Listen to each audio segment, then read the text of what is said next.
Chers frères et sœurs paroissiens, ce dimanche après-midi, nous remplaçons le pèlerinage annuel à Notre-Dame-des-Vertus par une conférence sur l'école française de spiritualité.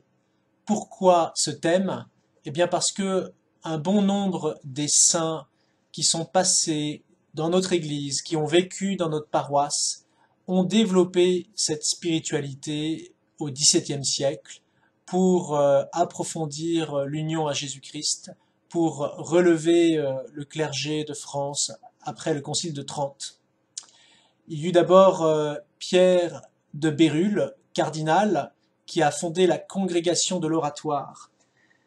Notre paroisse a été confiée à cette congrégation en 1619, et cela pendant 175 ans jusqu'à la Révolution française.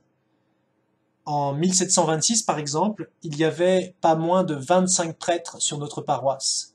Les temps ont bien changé, n'est-ce pas?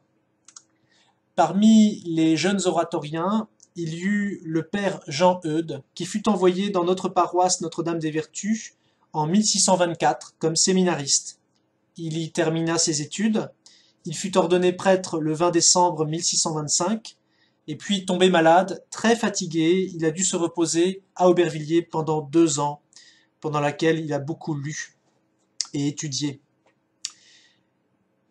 Marie de l'Incarnation a introduit le Carmel en France, elle était la cousine de Pierre de Bérulle, et donc elle a aussi contribué à ce courant de pensée.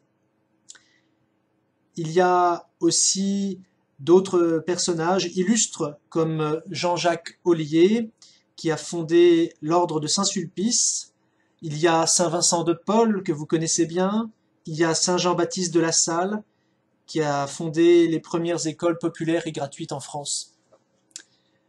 Tout ce monde-là a contribué à une spiritualité un peu particulière que le père Gérard Pelletier va nous faire découvrir dimanche. Le père Gérard Pelletier a été le formateur au séminaire de vos 3 prêtres actuels. Il a été notre professeur d'histoire de l'Église au séminaire, et pour ma part, il a été mon supérieur de maison quand j'habitais à Saint-Louis-en-l'Île pendant 2 ans. Voilà. À très bientôt, chers frères et sœurs, à dimanche à 16h30 sur la chaîne YouTube de la paroisse Catobert.